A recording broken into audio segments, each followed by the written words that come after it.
Is everyone ready?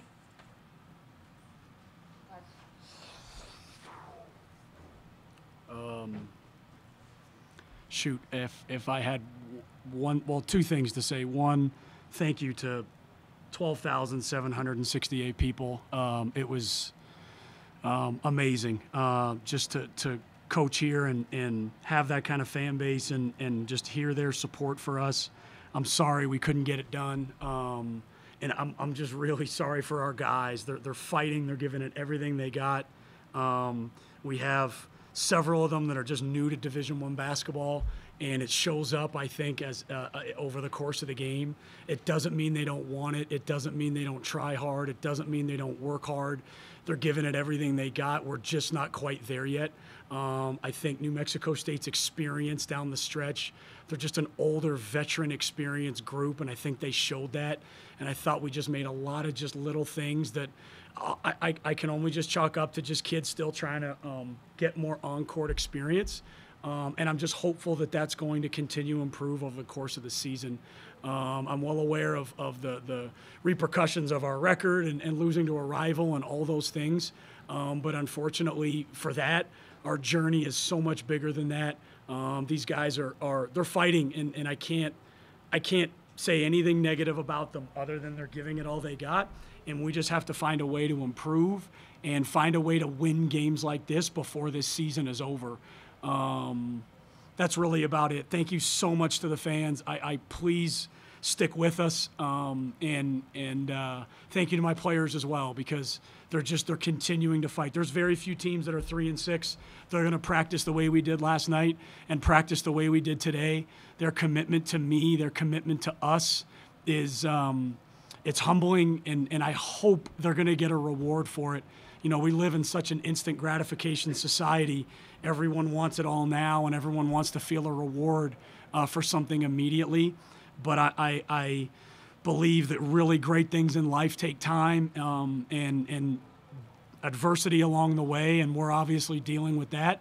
And I just hope we can continue to keep the spirit that we have, the fight that we have, and continue to fight the rest of the season. So that's just kind of my thoughts off the top of my head. Any questions? Second game in a row where you guys weren't able to close in the final minutes at 6:40 to go. You guys were up by 8. This is 6:48. You guys close out shooting 0 for 8. Yeah. They close out 17-6 run and win the game. Yeah. Is there something energy-wise? Is there something conditioning-wise that's preventing you guys from closing out games? I don't think so. I thought they made some really big shots. I thought like you could just kind of sense their experience, and I think you could sense our I guess inexperience. We made some kind of mental mistakes, took some bad shots. I don't think it was necessarily anything along that line. I think it's just, a younger team trying to, and not necessarily even a younger team, just a newer team trying to kind of still find its way against a veteran team that's won a lot of games. And I think that team knows how to win those games and has the experience to do it. And we're still trying to kind of figure that out. Game 1 and game 2, you guys did improve on the offensive glass, though. I don't know what their final number was, but it wasn't 25 and it wasn't 23 points, second chance points, I think. So are you happy with the way you improved on the offensive glass? Yeah, it still wasn't enough when you have a 3-point game and you have both teams shoot about 40%. It's the little things that add up, and we were -2 in turnovers and -6 on the offensive glass, and those 8 possessions end up being the difference in a game like this, just given that the percentages are about equal everywhere else. Down the stretch, obviously you guys had a couple out-of-timeout calls you could draw. Did you get what you wanted out of those timeouts? Not really. But again, that's just a young team trying to kind of figure it out a little bit.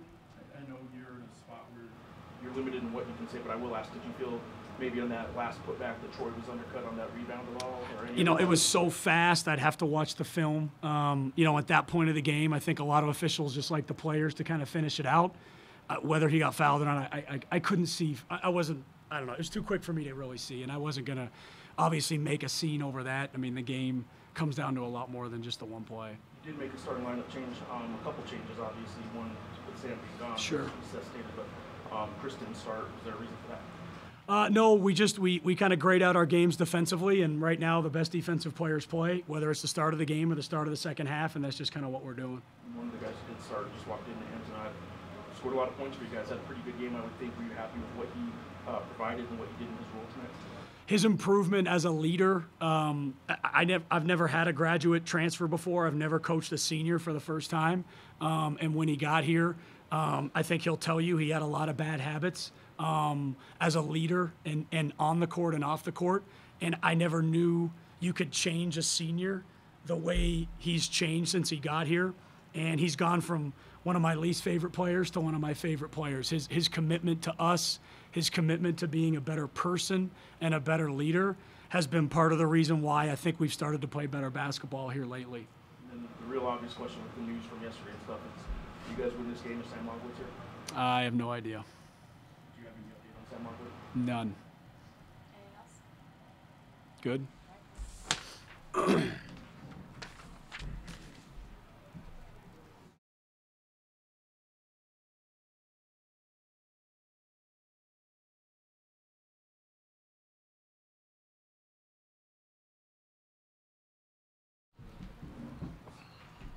right. Anthony Mathis, questions? I noticed when you came off the floor, you had Joe and Jack's with you. I mean, what's going through your mind at that point? Like, just there for you the whole time? Yeah, I mean, it was tough. I want to make that shot really bad. I feel like I put a lot of work in my shot, and that's just one of the shots you keep rewinding in your head. You just wish you could get another shot, but unfortunately, I didn't make it. What do you view as the biggest difference between game 1 and game 2, which was at the end a competitive game this go around? Honestly, we just locked in on the defensive end, and the first game they out-rebounded us like by 10, 15 at least, and we kind of really keyed in on defensive rebounding. So I think we did a lot better on our box outs this game, so that helped us a lot. Down the stretch, you guys are in this game, haven't been the last couple games. Did you guys in those huddles have the sense that you were going to pull this one out? For sure. We always, at the end, if we're close, we always think we're going to come out with a W. Unfortunately, they made some big shots. Ours couldn't drop. We struggled with some free throw shooting, but we're going to get in the gym and improve on all those aspects so we can pull the next one out. What's the last 24 hours been like for this team? It's been pretty crazy, but we've just done a great job coming together overall. The thing with this team is if we go through adversity, we're just going to come back even better. So it's a great character to have in this team. Anything else for Anthony? You guys had some stretches like Jeff mentioned, just closing out the half two. You guys gave up 4 really kind of quick, cheap points there. How do you prevent those mental lapses in the late stages of the game? I think when the game gets really late and it's close, that's when you got to lock in even more. And they just made some big shots. Give credit to them. Lofton made a big shot. AJ Harris made a big pull-up jumper, and we really needed that stop. If we get that stop, it's a different ball game. But he still made a big shot. What's the biggest thing that you want to improve on as a team moving forward?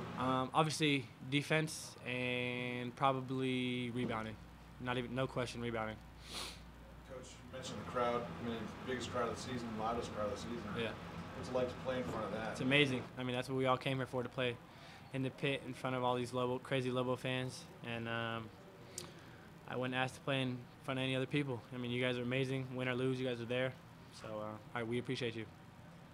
The record is what it is. That is another rival of us. Yep. You guys bounce back from this? You guys finish? Oh, yeah, for sure. For sure. This is going to put us over the top. Anything else?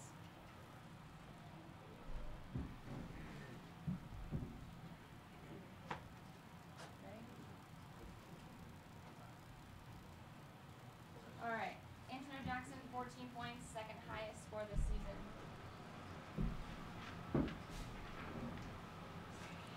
Same thing I asked Anthony. What do you cite as the biggest difference between the game in Las Cruces that you guys weren't in Indiana and the game tonight you were in Indiana? Just like I said before we just broke the huddle down. When you go through a lot as a team, you come together more. And just like everybody's seen Jack in the last 2 games, Jakai Simmons, like he's making improvements. The freshmen, they're getting in there and making improvements. We're coming together. It's happening slow, but I feel like when it's really time and it really matters, it's going to be there. So we're just being more as a family. We're putting it together still, finding our identity. Coach talked about your habits when you first got here. How much have you changed since you've been here? My change is just, you know, not. I came from a school where I was probably one of the main persons in the offense, and you know, I got plays ran for me and stuff. But my biggest thing is just being a team player, and whatever we need on any given night, you know, our motto is run, share, and play. So, you know, if other people, you know, shooting the ball or however the game is going, I just try to affect the game the best way I could. So. Anything else? That was kind of scrappy. I mean, you guys fought to stay in that game. Is that something you think this team can maintain, that energy, that fight, even if outcomes remain kind of how they've been going? I'll say for sure because, you know, nobody likes to keep on losing. And, you know, obviously we got killed on the boards tonight. I think that was the biggest difference. I really don't think we got scored on down the stretch a few times, but we did have times where we got to stop, but they just got too easy, like, offensive boards. I think that's the main thing. So we really made a stride on defense. And if you watch the Colorado game, you can see that. So. You feel you're kind of close? For sure. Anything else for Antonio? Okay.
TV, you guys ready? Good. Start with the opening statement from Coach, and we'll go on with questions. Unfortunately, my recollection isn't the best this game. It was fast and furious down the stretch. From what I remember, it was, you know, two teams feeling each other out there in the first half. We had a little bit of a run there, the big block in the corner and the run-out layup to give us a little momentum at halftime, and then came out and same thing, and then they got a lead on us. I think it was 9 with 8 or 9 left, and certainly, like every coach in timeouts, we're talking about, you know, a lot of possessions left in the ball game and stick together, play together, blah blah blah. And then the next time out, we were down to 5, and they started getting some confidence back. And then in the end, there just were a lot of plays that were made, and fortunately, we came out on the winning end.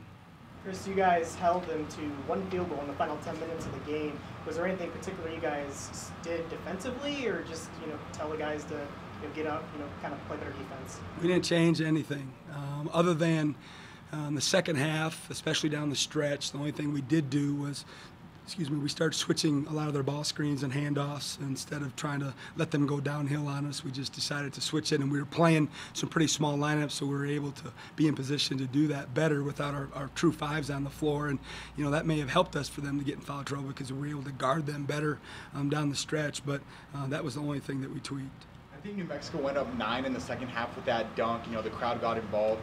How were you able to rally the troops and have them keep the composure to make a run at the end of the game?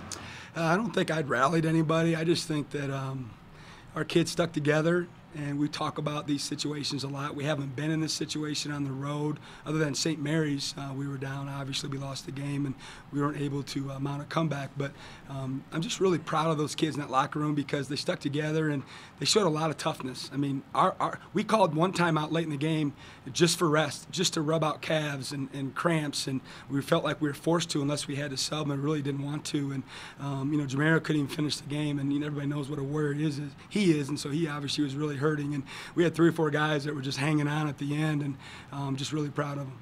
Jamirio, cramps or was it his knee? Cramps. Yeah, he just was cramping up. Chris, you kind of touched on it a little bit. There's been a couple times this season where a lot of your post players have been in foul trouble, and guys like Johnny McCants and other guys have stepped up.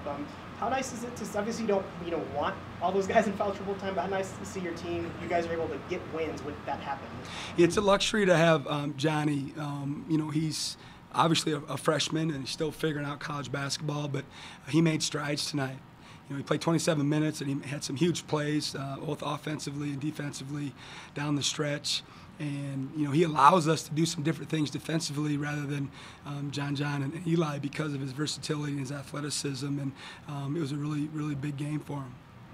The big difference, just stat sheet-wise, between this game and that game is they were even with you on second chance points. You guys, 25 offensive rebounds the first go-around. What did they do differently to not get dominated on the offensive glass like you guys did last time? Well, I think certainly it's probably something that was drilled in their head repeatedly, heading into this game, and we certainly talked about, that we anticipated them doing that and checking out better. And I think the fact that we had to play smaller lineups, because of our foul issues, probably, didn't help us on the backboards. We talked about the help it defensively with being able to switch screens, with their ball screens, but on the offensive backboards to not have Eli and John out there as much to tip the ball. John doesn't get a lot of offensive rebounds, but he tips a lot of them. Jamirio and whomever gets credit for him, but he's actually the one that's tipping the ball. So I think we out-rebounded him in the end. But like you said, the second chance points were a lot different this time around. Did their press first go-around didn't really seem to affect you? Tonight, there were a couple stretches I thought where maybe it affected you more than the first game. Did you think you handled the press fine? I think we handled it okay.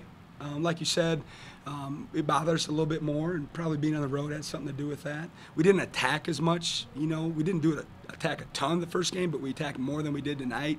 And I leave that up to them. I'm not going to try to force feed it to them and make them attack. I just want them to get it over the half court, and we feel pretty confident in our half court offense. But it definitely bothered us a little more tonight, but I think by and large, we did a pretty decent job against it. You are the first coach at NMSU to sweep UTEP and NMSU, so I will ask you how you feel about that since 1917?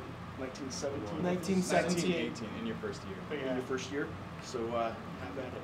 Yeah, I don't really have a comment. I'm happy to win this game, and just really proud of our team and our program. And I just told them in the locker room that this is something that we're going to be able to use for the rest of the year. We've been on the road in tough environments, and we were able to stick together and come back and figure out a way to win the game. I mean, it wasn't a pretty game. It was a toughness win, and hopefully, next time we're in that situation, we'll be talking about this during the game. How important is it sweeping this for the first time since, what, 01? I haven't been around here long enough to probably make any comments about that. I'm learning about the rivalry. I'm certainly happy for us and our administrators and our Aggie fans. I know it's really, really important to all of them, but in terms of historical perspective, I haven't been around here long enough to really say too much about it. 2 questions. Zach looked like he was back to his normal self. I know he's been dealing with the hip issue, but made some big plays down the stretch for you guys. Creating for himself, creating for others. Talk about him a little bit. We played 37 minutes, and you don't do that very often against New Mexico the way they're playing this year. You just don't see many players being able to play that many minutes, and he gutted it out. And like you said, we're a little banged up, but everybody is at this time of the year. I mean, he is, and AJ hasn't practiced much in 10 days, to be honest with you, and Zach got a few practices in lately, but he wasn't for a while either. And we're in that stretch where we got a game and 2 days off a game, 2 days off a game. I think we're in like 5-game stretch where we're doing that. So we really haven't been able to practice very long or very often. Some of our main guys haven't at all. So just proud of them the way they grinded it out and did it for their team. And Zach, like you said, his numbers were okay. I mean, 8 for 16, 1 for 5 from 3. I'm shocked that he was 5 for 12 from the free throw line, and about cost us the game. I'm knowing Zach that he'll be in the gym all day tomorrow shooting free throws. Last question. I guess, Chris, defensively, you did call a timeout in that final play after you and Emma called a timeout. What was your guys' call, and did you think you defended it pretty well? Obviously, they missed that 3-pointer at the end. We actually called timeout to sub. We were coming out of their timeout. We had 1 left, and I was convinced by my staff that we needed a sub because we had some bad matchups. So I listened to Coach Godino, who had the idea that we need to take our final time out, even though it's a little risky. And that's the reason we took that final time out, to be able to, like I said, switch those ball screens. Thank you.